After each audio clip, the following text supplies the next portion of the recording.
Hi everyone, GIB का आपका ये फर्स्ट सब्जेक्ट है इंडियन इकोनॉमी और इंडियन फाइनेंशियल सिस्टम। तो जैसा कि नाम से हमें पता चल रहा है इंडियन इकोनॉमी के बारे में और जो इंडियन फाइनेंशियल सिस्टम है उसके बारे में हम इस चैप्टर में इस पूरी बुक में पढ़ने वाले हैं। फर्स्ट चैप्टर है आपका an overview of Indian economy. तो इंडियन इकोनॉमी क्या है, इंडियन इकोनॉमी जो है वो क्यों है, इसके साथ क्या हुआ, कैसे हुआ, ये सब हम इस चैप्टर में पढ़ने वाले हैं। तो फर्स्ट है evolution of Indian economy, first topic जो है आपका।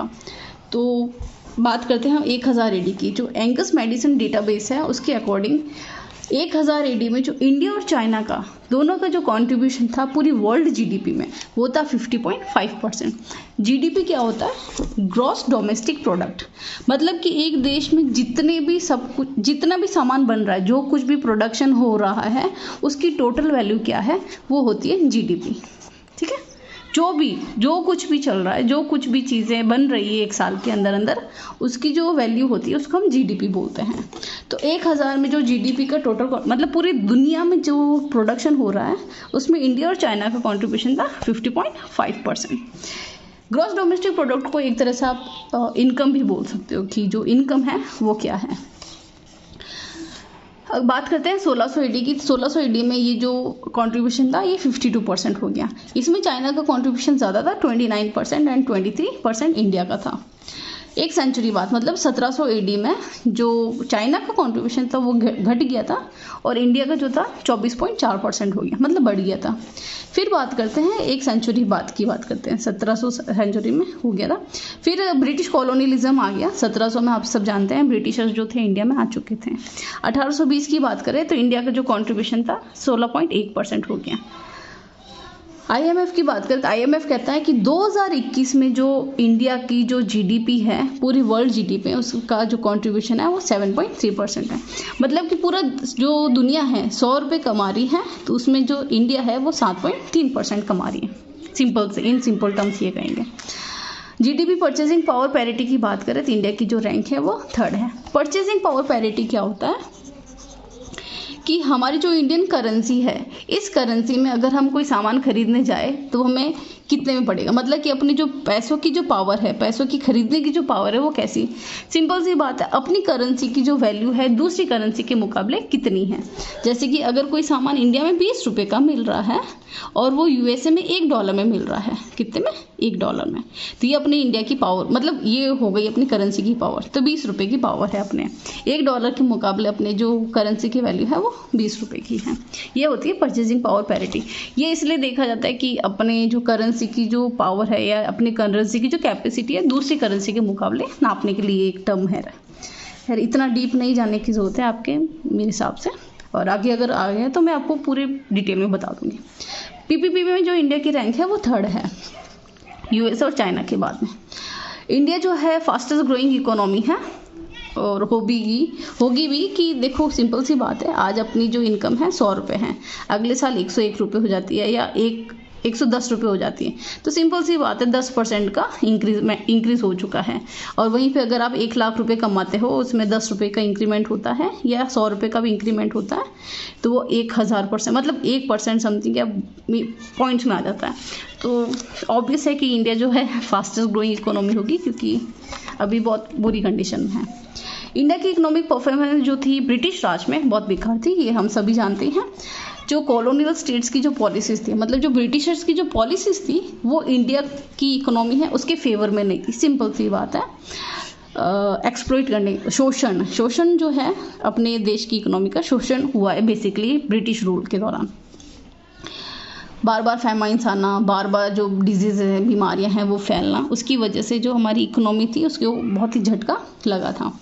19th सेंचुरी की सेकेंड हाफ, मतलब कि 1850 के बाद की बात करें या 20th सेंचुरी में जो फर्स्ट हाफ की बात करें, 1950 से पहले की बात करें, तो जो ब्रिटिश गवर्नमेंट का जो सोशल इकोनॉमिक रिस्पॉन्सिबिलिटी, मतलब कि एक तो सोसाइटी की डेवलपमेंट की बात करें या देश के विकास की बात करें तो उसके प्रति जो ब्रिटिश गवर्नमेंट थी वो रिस्पॉन्सिबल थी। इंडिपेंडेंस की बात करें, जब 1947 की बात करें तो उसके पहले जो अपना जो इकोनॉमी थी स्टैग्नेशन, मतलब कि एक ठहराव आ चुका था, ना आगे बढ़ रही है ना घट रही है, मतलब एक ठहराव की तरफ चल रही थी। मतलब जो कंडीशन थी इंडियन इकोनॉमी की वही कंडीशन कंटिन्यू चल रही थी। और 1947 की बात करें तो थोड़ा सा चेंजेस हुआ था प्रोडक्शन और प्रोडक्टिव लेवल की बात करें तो। ब्रिटिश ईस्ट इंडिया कंपनी जो थी इसने इंडिया में इंडस्ट्रियलाइजेशन को पूरी तरीके से इग्नोर किया। ऑब्वियसली हमारे यहाँ पे इंडस्ट्रियलाइजेशन बिल्कुल भी नहीं हुआ, बिल्कुल भी नहीं हुआ है। इंफ्रास्ट्रक्चर जो थे वो भी बहुत कम हुए। जो भी इंफ्रास्ट्रक्चर उन्होंने लगाए, इंफ्रास्ट्रक्चर का हिंदी तो मुझे नहीं पता है, मतलब इंफ्रास्ट्रक्चर वो चीज़ें होती है जो किसी चीज़ को फैसिलिटेट करती है, जैसे कि रोड्स हो गई, ये इंफ्रास्ट्रक्चर है। फैक्ट्री लगाना इंफ्रास्ट्रक्चर, इलेक्ट्रिसिटी प्रोवाइड करना इंफ्रास्ट्रक्चर है। तो इंडस्ट्रियलाइजेशन को जो या जो भी इंफ्रास्ट्रक्चर इंडिया में इन्होंने सेटअप किया ब्रिटिशर्स ने, वो भी अपने फ़ायदे के लिए किया। जैसे ट्रेन वगैरह की बात करें तो ये अपने सामान को एक जगह से दूसरी जगह भिजवाने के लिए उन्होंने किया था। उनको इंडियन इकोनॉमी को आगे ले जाने में उनका कोई इंटरेस्ट नहीं था। इंडिपेंडेंस की बात करें तो इकोनॉमी जो थी हमारी वो पूरी तरीके से बेकार कंडीशन में थी, बहुत बुरी कंडीशन में थी।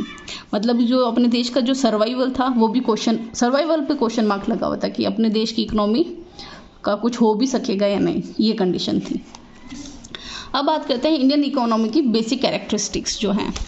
तो वर्ल्ड बैंक आप सभी जानते हैं, ये पूरी जो दुनिया की इकोनॉमी है उनको 4 कैटेगरीज में डिवाइड करता है: low income, lower middle income, upper middle income और हायर इनकम। तो हम सिर्फ अपने इंडिया की बात करेंगे तो अपने जो इंडिया है लोअर मिडिल इनकम इकोनॉमी में आता है। मतलब कि वो देश जिनकी पर कैपिटा इनकम क्या होता है कि जो टोटल इनकम है पूरे देश की, है ना, टोटल इनकम को टोटल पॉपुलेशन से डिवाइड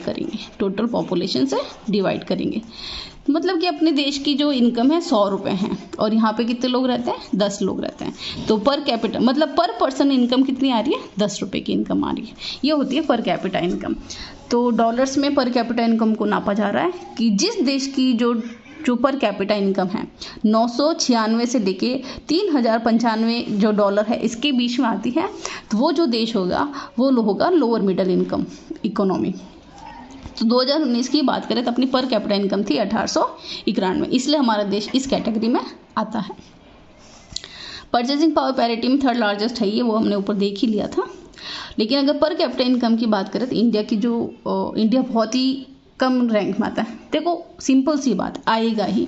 अपने देश की इनकम जो है वो बहुत ही बड़ी पॉपुलेशन के बीच में डिवाइड होती है, तो पर कैपिटा इनकम ऑब्वियसली कम आएगी ही। लेकिन अगर हम अपनी करेंसी की बात करें तो उसकी पावर जो है, मतलब पावरफुल करेंसी, इतनी बेकार करेंसी भी नहीं है। लेकिन उस करेंसी को अगर लोगों में डिवाइड करें तो हर एक पर्सन के पास बहुत कम पैसा आता है। लो पर कैपिटा इनकम जो है इसके कारण क्या है, वो है पहला है पॉवर्टी, गरीबी, दूसरा अनएम्प्लॉयमेंट, बेरोजगारी, तीसरा इलिटरेसी, अनपढ़ता। इंडिया एक बैकवर्ड नेशन था। इंडिपेंडेंस की बात करें तो इंडिया बहुत ही पिछड़ा हुआ देश था। गवर्नमेंट ने जो डेवलपमेंटल इश्यूज जो थे उनको एड्रेस किया, मतलब उसकी तरफ ध्यान दिया। तो हमारे देश में एक पॉलिसी निकाली गई थी, एक तरीका निकाला गया था इकोनॉमी को बूस्ट करने के लिए। वो थे 5 ईयर प्लान्स। क्या थे? 5 मतलब 5-5 सालों के लिए जो गवर्नमेंट थी उसने प्लानिंग की, उसके लिए फंड्स एलोकेट किए अलग अलग जो सेक्टर्स है उसकी तरफ। अब बात करते हैं जो अपनी इंडियन इकोनॉमी है वो जैसी है वो क्यों है, उसके कुछ फैक्टर्स हैं। पहला फैक्टर है low per capita real income. Per capita income जो होती है वही है रियल इनकम। जो रियल जो वर्ड यहाँ पे डाल दिया गया है इसका मतलब है कि हम इन्फ्लेशन, जो महंगाई है, उसको भी ध्यान में रख रहे हैं। जैसे कि अगर बात करें तो 100 रुपये था, इस साल हमारी जो इनकम हो गई 120 रुपये हो गई, ठीक है। लेकिन हम यहाँ पे ये नहीं देख रहे हैं कि जो महंगाई है वो भी तो बड़ी है। तो 1 रुपये की जो वैल्यू पिछले साल थी वो 1 रुपये की वैल्यू आज नहीं है। मतलब 1 रुपये में अगर आपको कोई पेन मिल रहा है तो अब वो पेन आपको 2 रुपये में मिलेगा। तो सिंपल सी बात है, जो 1 रुपये की वैल्यू थी वो घट गई। तो इसमें जो महंगाई को भी कंसीडर किया जाता है। सेकेंड है रैपिड पॉपुलेशन ग्रोथ। जो अपनी पॉपुलेशन थी, जो अपनी जनसंख्या थी, उसमें बहुत ही जल्दी से वृद्धि हो गई थी, जिसकी वजह से भी अगर हम पर कैपिटा इनकम जो कम है उसका कारण ये हो सकता है। नेक्स्ट है हाई रेट ऑफ अनएम्प्लॉयमेंट। बेरोजगारी जो थी वो बहुत ज़्यादा बढ़ गई थी। अंडर एम्प्लॉयमेंट बहुत ज़्यादा हो रहा था। अंडर एम्प्लॉयमेंट मतलब कि अगर कोई सेक्टर है उस सेक्टर में जितने लोग चाहिए काम के लिए उतने लोग हमें नहीं मिल रहे हैं। जैसे कि एक कोई दुकान है जिसमें कंप्यूटर्स के बारे में काम होता है, अब वहाँ पे आप उसी को एम्प्लॉय करोगे ना, उसी को आप रोज़गार दोगे ना जिसको कंप्यूटर की जानकारी होगी। तो ऐसे ऐसे सेक्टर्स का आ जाना जहाँ पे मतलब उसके लिए जो लेबर है वो स्किल्ड नहीं है, तो उनको वहाँ पे काम नहीं मिल रहा है। तो अगर हमने कोई इंडस्ट्री लगा भी दी है लेकिन उसके लिए हमारे पास जो एम्प्लॉयज़ होने चाहिए, जो लोग होने चाहिए वो नहीं है, ठीक है। फिर है डिसगाइज्ड अनएम्प्लॉयमेंट। डिसगाइज्ड अनएम्प्लॉयमेंट क्या होता है कि मतलब एक आदमी जो है ना वो बेरोजगार है लेकिन वो बेरोजगार दिख नहीं रहा है। जैसे कि एक खेत है, अब इस खेत में काम करने के लिए हमें 2 लोग चाहिए। कितने लोग चाहिए? 2 लोग। लेकिन एक फैमिली के पास ये खेत है, उस फैमिली में 10 लोग हैं। कितने लोग हैं? 10 लोग। ये 10 के 10 इस खेत में काम कर रहे हैं। अब हमें पता है कि यहाँ पे सिर्फ 2 लोगों की जरूरत है, लेकिन यहाँ पे काम कितने कर रहे हैं? 10 लोग। तो देख के हमें क्या लगेगा कि इन 10 लोगों के पास ही काम है, लेकिन एक्चुअली 8 लोगों के पास कोई काम नहीं है। तो यहाँ पे ये जो 8 लोग हैं ना, ये एम्प्लॉयड दिख रहे हैं लेकिन ये एम्प्लॉयड नहीं है। इसको कहते हैं डिसगाइज्ड अनएम्प्लॉयमेंट। फिर है excessive reliance on primary sector. जो इकोनॉमी होती है ना वो 3 सेक्टर में डिवाइडेड होती है, प्राइमरी, ठीक है, सेकेंडरी और होता है टर्शियरी, ठीक है। जो प्राथमिक सेक्टर है, जो सेक्टर है उसके ऊपर हमारे जो देश की इकोनॉमी थी, मतलब यहाँ पे जो इकोनॉमी थी इस पे ज़्यादा रिलायड थी। एग्रीकल्चर, प्राइमरी सेक्टर को हम एग्रीकल्चर सेक्टर भी कहते हैं। तो जब हमारा देश आज़ाद हुआ था तो उसमें सबसे ज़्यादा लोग जो एम्प्लॉयड थे वो थे एग्रीकल्चर सेक्टर। मतलब और कोई काम आता ही नहीं था उनके पास, और कोई काम था भी नहीं इनफैक्ट इंडिया में, क्योंकि इंडस्ट्रियलाइजेशन हुआ नहीं था, ऐसी कोई नौकरियां भी अवेलेबल नहीं थी। तो ज़्यादा से ज़्यादा लोग जो थे वो खेती बाड़ी में इन्वॉल्व थे। फिर और खेती बाड़ी का अगर हम बात करें तो अपना जो देश में जो एग्रीकल्चर है वो मॉनसून पे डिपेंडेंट है। किस पे डिपेंडेंट है? मॉनसून पे। तो मॉनसून आएगा तो खेती अच्छी होगी, नहीं तो नहीं होगी। तो ज़्यादा से ज़्यादा लोग इसमें इन्वॉल्व हैं तो इनकम ऑब्वियसली नहीं होगी। फिर है विशियस सर्कल ऑफ पॉवर्टी। जो पॉवर्टी, गरीबी जो है उसमें लोग फंसे हुए हैं, निकल ही नहीं पा रहे हैं। वो मूवी देखी होगी आपने मदर इंडिया, उसमें उसने लाला के पास अपने कंगन रखे हुए हैं और वो कंगन कभी छुड़ा नहीं पाती है। इसको कहते हैं विशियस सर्कल। मतलब कि आपने लोन ले रखा है और उसके ऊपर रेंट ही चुकाए जा रहे हैं, कभी ख़त्म ही नहीं हो रहा। इस तरीके से बहुत सारे कारण होते हैं जिसकी वजह से जो लोग हैं वो गरीबी से बाहर नहीं आ पाते हैं। राइजिंग अनएम्प्लॉयमेंट, और जो बेरोजगारी थी वो बढ़ती जा रही थी। ये जो टेबल है मैं आपको एक अलग वीडियो में पूरी तरीके से बताऊंगी कि ये सब कुछ जो है क्या है और कैसे निकल रहा है। ये सारी चीज़ें ना इंटर रिलेटेड है, तो मैं आपको पूरे एक अलग वीडियो में इसको समझाऊंगी। नेक्स्ट है इंडिया जो था ना एग्रीकल्चरल इकोनॉमी था। एग्रीकल्चर इकोनॉमी मतलब प्राइमरी जो सेक्टर है उसका कंट्रीब्यूशन ज़्यादा था और लो पर कैपिटा इनकम। जैसा कि मैं आपको बता चुकी हूँ कि एग्रीकल्चर में इनकम तभी होगी जब मॉनसून आएगा, ठीक है। मॉनसून नहीं आया तो खेती नहीं होगी, सिंपल सी बात है, कम इनकम होगी। तो इंडिया एक एग्रीकल्चरल इकोनॉमी थी और इसकी पर कैपिटा इनकम जो थी वो बहुत कम थी। इंडिपेंडेंस जब अपना देश आज़ाद हुआ तो एग्रीकल्चर का जो शेयर था जीडीपी में वो कम हो गया। डेवलपमेंटल प्रोसेस आया है ना, अपना देश अपने लोगों के हाथों में आ चुका था, तो काफ़ी सारे जो डेवलपमेंटल प्रोसेस वगैरह जो पॉलिसीज़ वगैरह लाई गई थी, तो इंडस्ट्री सेटअप हुई, काफ़ी सारी सर्विसेज बढ़ा दी गई है ना, नौकरियां मिलने लगी लोगों, नई नौकरियां आने लगी इनफैक्ट। तो एग्रीकल्चर जो था डोमिनेंट सेक्टर था। 1950 की बात करें तो सबसे ज़्यादा जो कंट्रीब्यूशन था जीडीपी में था वो था एग्रीकल्चर का, लेकिन वो धीरे धीरे घट गया। 1950 में 53% था और इंडस्ट्री का जो था 16 और सर्विसेज का 30% था। लेकिन इंडिपेंडेंस के बाद जब 5 ईयर प्लान वगैरह आने लगे, इंडस्ट्री सेटअप हुई, सर्विसेज बढ़ने लगी, तो 1980 और 81 की बात करें तो सर्विस सेक्टर का सबसे ज़्यादा कंट्रीब्यूशन था 38% और एग्रीकल्चर का था 36.1%। तो जो सर्विसेज सेक्टर था उसने एग्रीकल्चर को सरपास कर लिया था। इंडस्ट्री जो था 25.9% ही था, थर्ड लार्जेस्ट जो सेक्टर है वो है।